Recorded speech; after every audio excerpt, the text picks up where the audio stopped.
In this video, we'll look at how to do cross product. This question is straight out of your textbook, page 185, question 4C.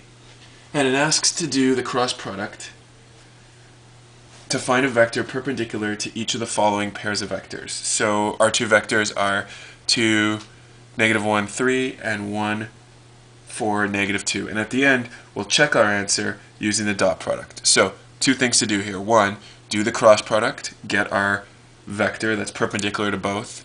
And then secondly, we'll check to make sure using dot product that indeed it is perpendicular to both. So let's start by doing the cross product of both. So let me give them names. You don't have to, but I'm going to call this the A vector, and we'll call the second one the B vector. So got our A vector, got our B vector, and we want to calculate A cross B. The way I do that is somewhere with my rough work, doesn't matter where, line up the numbers 2, -1, 3, 2, -1, 3. You write them twice. I'm going to write, that's the first vector, vector A. I'm going to write vector B twice. This is just a little trick for how to calculate cross product. Now, we ignore this column. It's not part of how the formula works. And we ignore the last column too. And now we do cross product by following this pattern, which we sometimes call the fish. We're going to multiply this times this, and we're going to subtract this times this. That is -1 times 2. So you get, and let's put a brackets. Remember, when you're doing cross product, you get a vector answer. So we need a bracket. It's going to be a vector. -1 times -2 is +2. Take away 3 times 4, which is 12. I can write the steps out if you want. Let's do it for the second one. Here's 3 times 1, so I'm going 3 times 1, take away 2 times -2. How'd I get that? 3 times 1, take away 2 times -2. That's the second component. The last component, do that fish pattern again. 2 times 4, take away -1 times 1. For the second and third component, I showed more work, but you can jump right to this spot if you want. Nonetheless, 2 take away -12 is -10.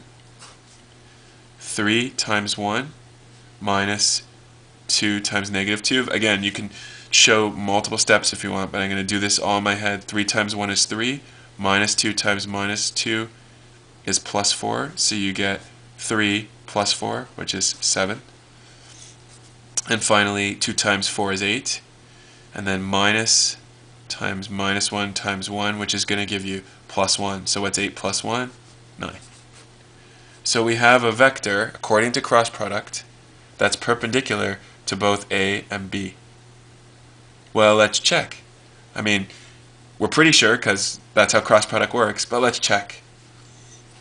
That is, let's take the dot product of A with our new vector, the cross product, and see if it equals 0.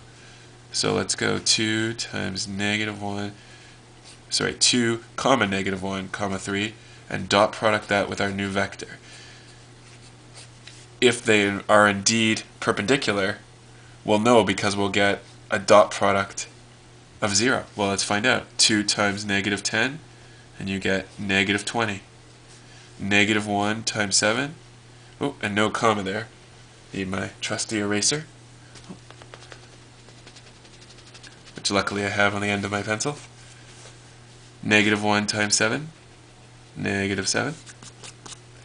And then 3 times 9 is 27. You can use a calculator if you want, or might be obvious, -20 minus 7 is -27, plus 27 is 0. It's great. It means that this vector is indeed perpendicular to the A vector because the dot product of our new vector with the A vector was 0. Let's check the other one. That is, let's check that 1, 4, -2, when taking the dot product of that with -10, 7, 9, should give us 0 as well. Well, we get 1 times -10, which is -10, 4 times 7, which is 28, and negative 2 times 9, which is negative 18. And sure enough, minus 10 plus 28 would be plus 18.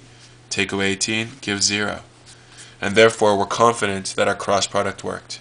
So in this video, you saw how to take the cross product of two algebraic vectors, and once we determined our answer, we knew that that vector we got was perpendicular to the first two because we checked to make sure that both of the original vectors, when taking the dot product with our new vector, gave answers of 0.